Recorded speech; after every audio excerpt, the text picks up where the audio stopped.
story you are about to hear is true. Only the names have been changed to protect the innocent.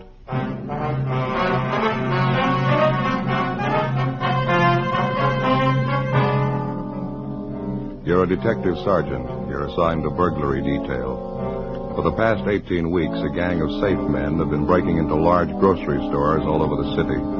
They work fast. You can't localize their operations. Your job? Get them.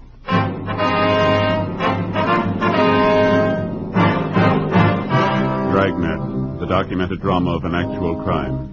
For the next 30 minutes, in cooperation with the Los Angeles Police Department, you will travel step by step on the side of the law through an actual case transcribed from official police files. From beginning to end, from crime to punishment, Dragnet is the story of your police force in action. It was Wednesday, September 16th. It was hot in Los Angeles. We were working the day watch out of burglary detail. My partner's Ben Romero. The boss is Captain Wisdom. My name's Friday. It was 7:45 a.m. when I got to the service station on the corner. The phone booth.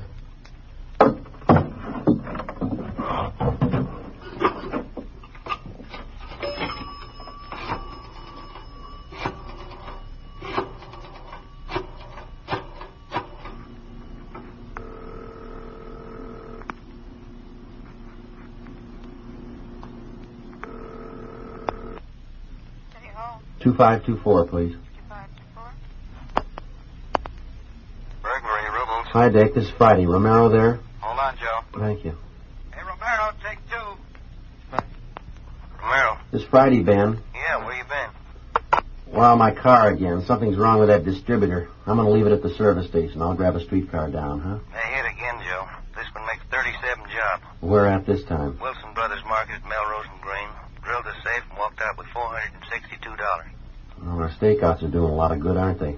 I'm worn out from last night. I didn't get any sleep either. Just had time to go home and brush my teeth when this thing broke. Okay. You said Melrose and Green? Yeah, that's right. I won't wait for you. I'll go right on out there. Okay. Armstrong and Rubel just left. Right. I can get over there as fast as I can. Old man was down here bright and early. Things are jumping. Okay. I'll see you later, huh? Oh, Joe, just a minute. Yeah. Skipper just came in. Who you got on the other end there? Friday. You on your way to Melrose and Green? That's right. The minute you get back, I want to see you two in my office. Right. I guess you heard it. Yeah, I did. Guess you could tell from the tone of his voice. Yeah. Sounds a little upset. How's he look? Same way. For 18 weeks, Ben and I had been assigned to this same case. The burglary gang was victimizing only Wilson Brothers markets throughout the city and in surrounding towns adjacent to the city of Los Angeles. Their criminal activities had given them well over $100,000 stolen from these various markets. Additional officers were assigned from the Metropolitan Division, and the case had grown to large proportions. It was 12 minutes past 8 when I arrived at Melrose and Green Streets, the latest Wilson market to be victimized. Same thing, Joe, just like all the rest. Yeah. The crime lab find anything? Been here and gone. They found a few particles of cloth, probably from the guy's gloves, some metal shavings for spectrographical analysis. Same as on all the other jobs. Well, how'd they gain entry? Same way, around front. Looks like a tire iron. Pried the door open. How about the burglar alarm? No problem. There's a ladder. Climb up and take a look. Yeah.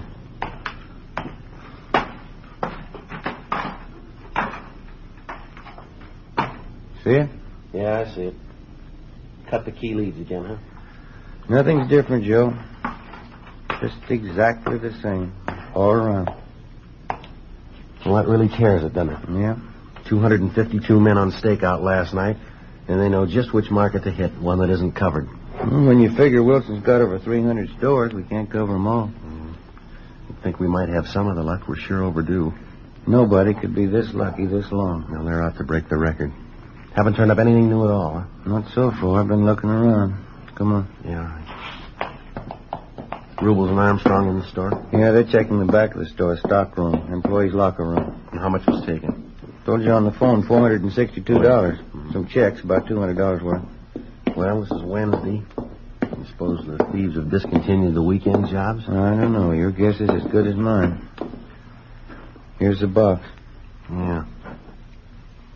Sure a good, clean job. A lot different than those first ones, huh? Yeah, they've come a long way. Well, the safe was certainly well lighted, wasn't it? 200-watt bulb up there. Still burning when we got here. Doesn't do much good with all those boxes piled up over there in front of the window, though. The manager says they weren't there when he closed up last night.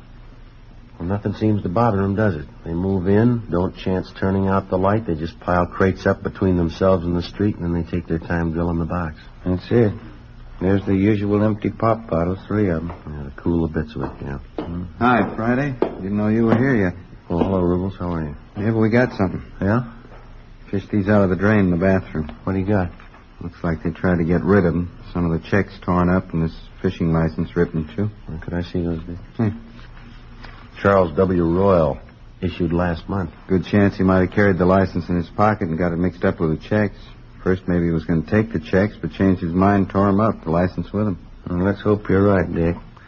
But it might just belong to some employee here. Well, we've been kind of figuring these jobs might have an inside connection. Maybe this is it, huh? Let's check it out. Well, maybe this is the break we've been looking for.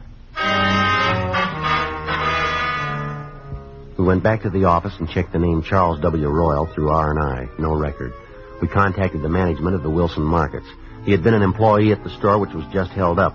He had been transferred 6 months prior to their Van Nuys branch. In checking back, we found that the Van Nuys Market was one of the first stores to be burglarized. He was placed under surveillance for several days, and during this period, another Wilson Market was burglarized. The officers conducting the surveillance accounted for all of Royal's time during the burglary. He was brought in for questioning and cleared of any complicity in the burglaries. Monday, September 28th, 8 a.m. We met with Captain Wisdom. The reason for Royal's fishing license being in with those checks was because he left it behind at that store when he was transferred. That's right. Manager of the store confirmed it. Said he kept it in a safe for him so it wouldn't get lost. Well, that lead went nowhere. And none of them go anywhere. We don't get any leads. Been no kickbacks on any of our teletypes, APBs, or radiograms. Between Armstrong, Rubles, and Ben and I, the girls in the stats office think we're on the payroll down there. We're wearing out the cards, having to make runs on the gang's M.O. for us. How about that last stuff Burton from CII sent down? Well, we checked all 3 of them out. Nothing. Boys in the crime lab got a lot of physical evidence if they could make something out of it. That's just it. You can't make something out of nothing. You haven't got much up there. A few steel shavings off those safes, a couple of broken bits, handful of cotton fuzz they think is off the guy's gloves. You can't work miracles. Yeah, that's right. I don't think we've overlooked anything, Captain. Every neighborhood in the vicinity of every burglary has been checked and rechecked. And all you turned up was that one woman? Yeah, the one that saw the 3 men out in back of the Wilson Market over on Vermont.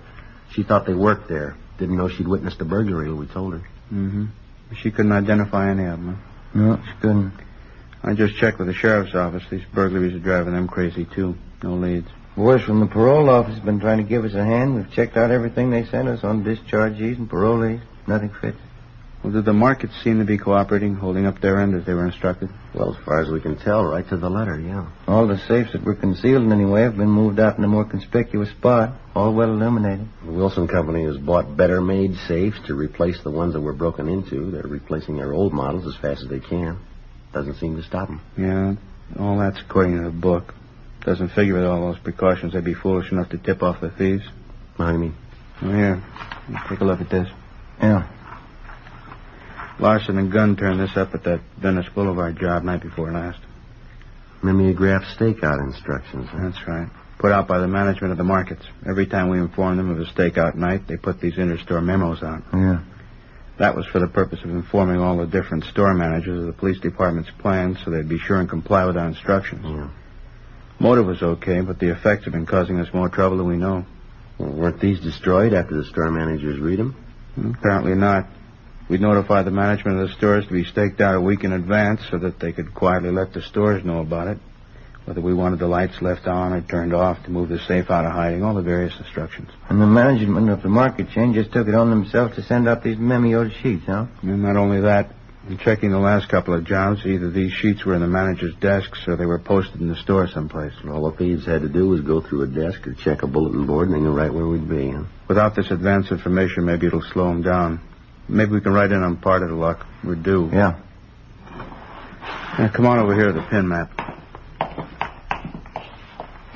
Well, here you are, Friday. A red pin for you and one for you, Romero. Yeah. You put them in. I got calluses on my thumb from trying to keep up with those thieves. Yeah. Well, Venice Boulevard and Rockwell. Mm-hmm. Vermont and Marathon. Yeah, just look at them on there. They're going to run us out of pins if we don't blow the whistle on them. Well, I'm getting a little sick of it myself. Take a good look at the map here. All the red pins of these market jobs in and around here and through here. Mm-hmm. As you know, Wilson's got stores throughout most of Southern California. Yeah. They've hit in and around the metropolitan area, Pomona, Glendale, a couple of times at the beach cities. But look over here. That's Eagle Rock. Yeah. Now, for some reason, they're leaving Eagle Rock alone. There's 7 Wilson markets out there, not one of them have been touched. Well, maybe they'll hit there next, huh? And we double-checked all cruiser units out there, told them to be doubly alert. Also to report any suspicious moves around any of the stores. Now, I want to report on any and all cars driving below normal speeds anywhere near those markets. Anything even remotely out of line. There's 7 stores in and around that area. Excuse me. Burglary, Wisdom. The highball. Who's that? They did? Colorado and Bryce. Yeah, right away. Yeah. That was Lieutenant Vaughn, Highland Park. I was wrong. There's only 6 stores in Eagle Rock now. What do you mean? They knocked one over last night.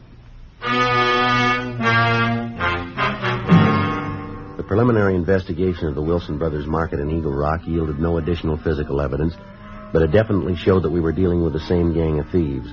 In this last burglary, they got away with $1,852. 1:34 p.m. After 5 hours of continuous checking in the immediate neighborhood of the latest market to be burglarized, Ben and I located a Mrs. Olive Rebard. We felt sure that we'd reached a turning point in the case. Mrs. Rebard had seen 2 of the gang members at work in the Wilson Market at Colorado and Bryce in Eagle Rock. She agreed to come downtown and go through photographs of criminal suspects.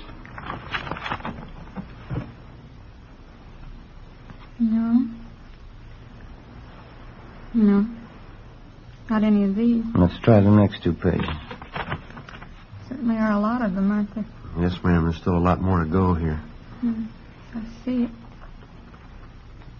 No. No, none of these. Well, that finishes this book. How many does that make that we've been through? I believe this one makes 15.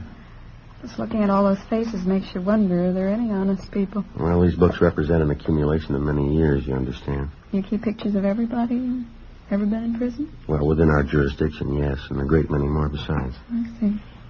Ben, how about that Folsom book up there for 45 and 46? Right. I'll put this one back. Fine. 46, yeah, that's it. Right, here we are. You ready, Mrs. Rebard? All right.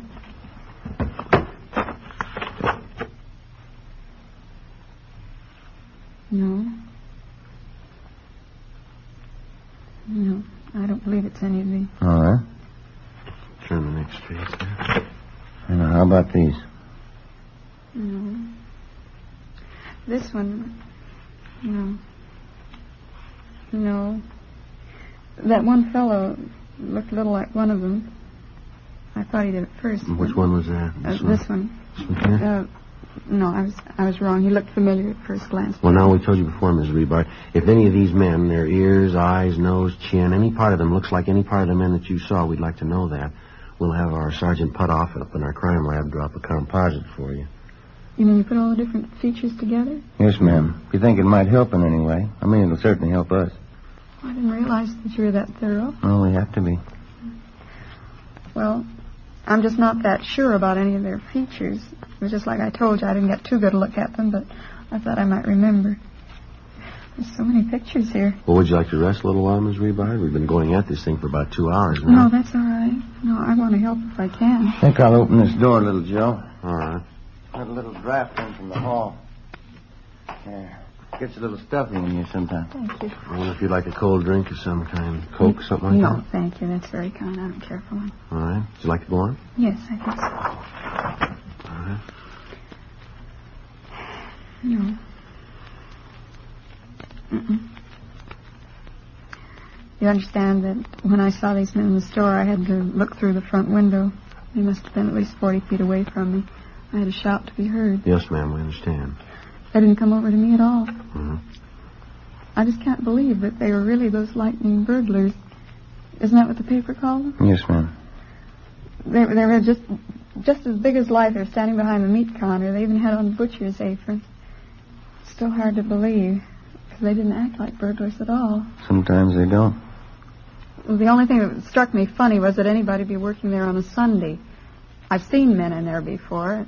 It just didn't seem right that they'd be working there. I wanted to get in to pick up a box of starch. They told me to come back Monday morning when they were open. Well, if you could have seen over the counter from where you were standing, you would have seen the floor safe right there in the meat department. They were trying to open it. I never would have known it. You sure you people couldn't have made a mistake, Bob? No, ma'am, I don't think so. We've checked there, and there was no authorized employees in that store yesterday morning. That's so. Well, must have been them then. Yeah, we're pretty sure it was. Here, Let me help you there, Mrs. Reebard. These pages are stuck together. Thank you. There. There you are.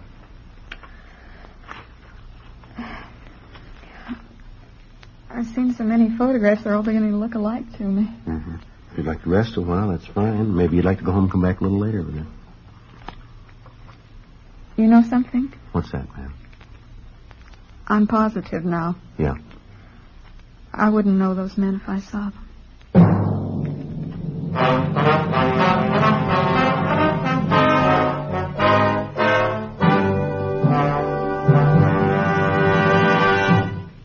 You are listening to Dragnet. From beginning to end, Dragnet is the authentic story of your police force in action.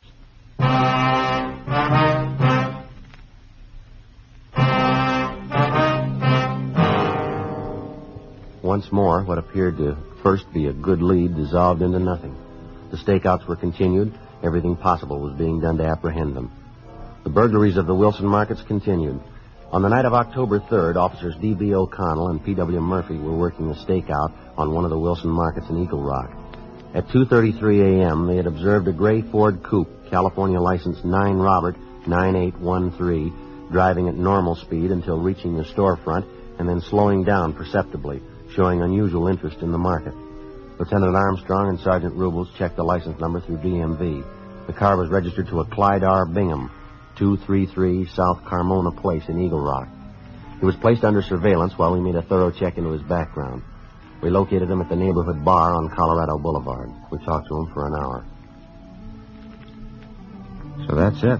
I'm not your man. You sure you didn't drive past that Wilson market on Bellevue Avenue?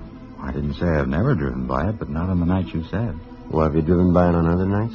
I wouldn't remember that. I live out here, and I drive down Bellevue a lot, but I don't know if I've ever been by that market. I suppose I have. We have your license number and the word of 2 officers who saw you. I'm afraid they must be mistaken. You have the word of Benny and Walsh. You just talked to them.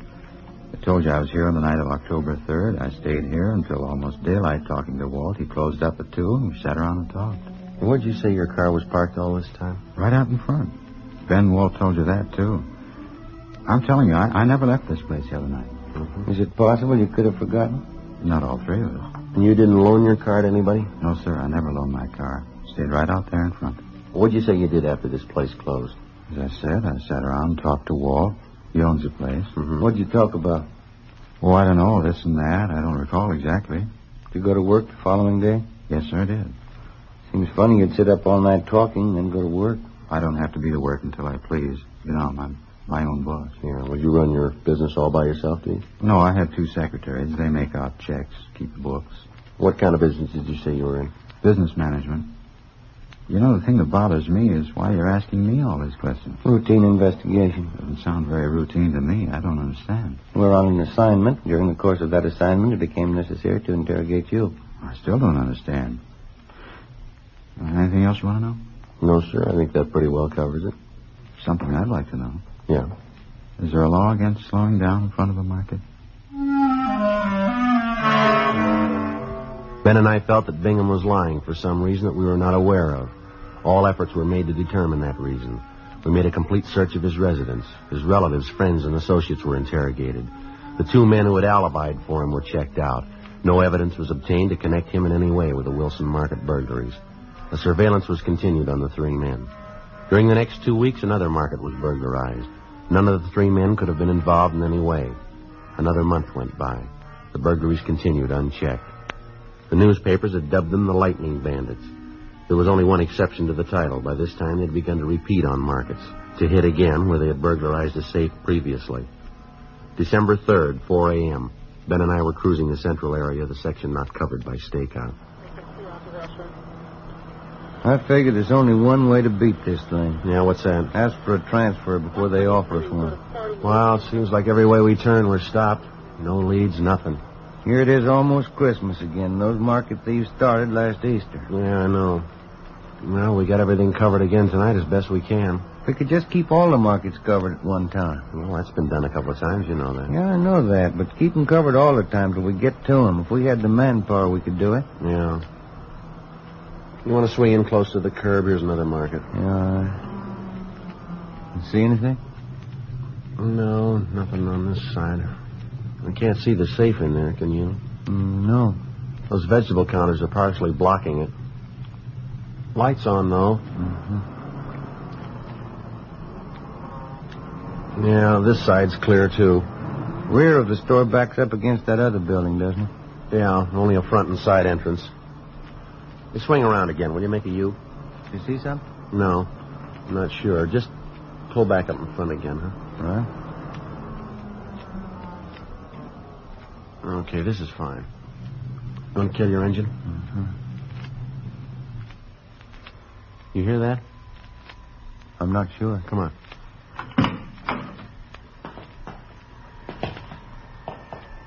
You hear it now? No, it stopped. Come on.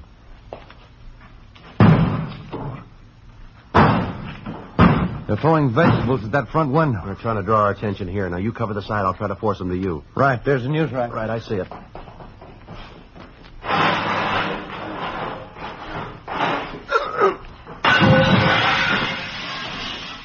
right, hold it right there. Get your hands in the air. I got him, Joe. You want to shake him down? Yeah, right. All right, stand still. Cover him, Joe. I'll see if there's any more besides these two. Right. Who tipped you off? If we'd have had a tip, we'd have gotten you a long time ago. That's it. Just these two. Somebody must tip you off. You couldn't be this lucky. Why not? You've had your share. The two men were taken into custody and were identified as Wilfred Lawson and Thomas Greenfield. A check with R&I showed no previous record on either man. After a short interrogation, Wilfred Lawson admitted his part in all of the burglaries of the Wilson Brothers markets. He steadily refused to give us any information as to the other possible members of the burglary gang. Thomas Greenfield was interrogated. He was the more timid of the two. He claimed that this was the first job he'd been on with Lawson, that he did not know of any other members of the gang, that he'd only served as lookout on this particular burglary, and that he was not deeply involved. In further investigation of the two suspects, Armstrong and Rubel found that they had been seen in the company of still another man. It was impossible to get any kind of lead on the remaining suspect. We took the matter up with Captain Wisdom. It was our combined belief that we should allow Thomas Greenfield to be released on the grounds that we believed his story about his slight part in the crimes. He was placed under close 24-hour surveillance. Thursday, December 6th, 2 days after we released Thomas Greenfield, we were called into Captain Wisdom's office. Guess we played it the right way in letting Thomas go. How do you mean? Well, first of all, we passed one up last October. You remember Bingham? Guy driving slow past the market in Eagle Rock? Yeah. Well, he's the one we want. And these two letters, both postmarked today, we picked them up on that mail stop on Lawson.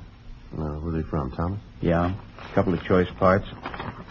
Yeah, listen to this. Client says to tell you he's not sore anymore. Ever since that mix-up, him and Walt and Benny decided this was the best way to play it.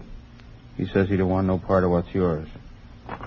And then there's a lot more here. It says he'll get an attorney for Lawson, and he thinks he really put one over on us. Anyway, all three of them are in it all the way. Well, how does Bingham figure in it? We had him under surveillance, didn't we? You know, listen to this from this other letter. Oh, yeah, here it is. I've been talking with C.B. Clyde Bingham, getting real clever now using initials. Yeah. I've been talking with C.B. several times only on the phone. He's really not sore. He only laid out since that time. He figured he might be hot.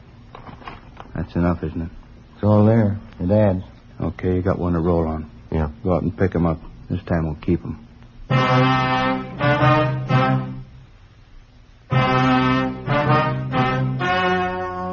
The story you have just heard was true. Only the names were changed to protect the innocent. On March 22nd, trial was held in Superior Court, Department 88, City and County of Los Angeles, State of California. In a moment, the results of that trial.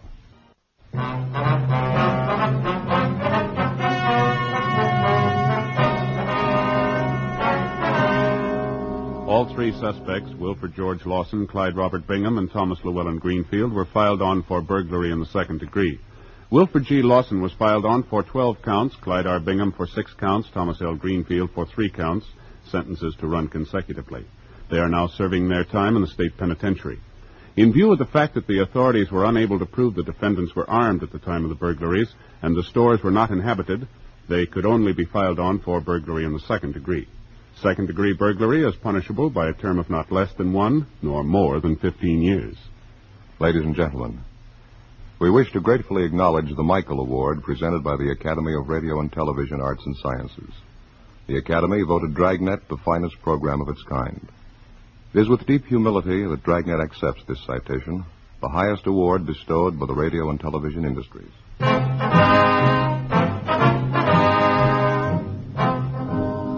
You have just heard Dragnet, a series of authentic cases from official files.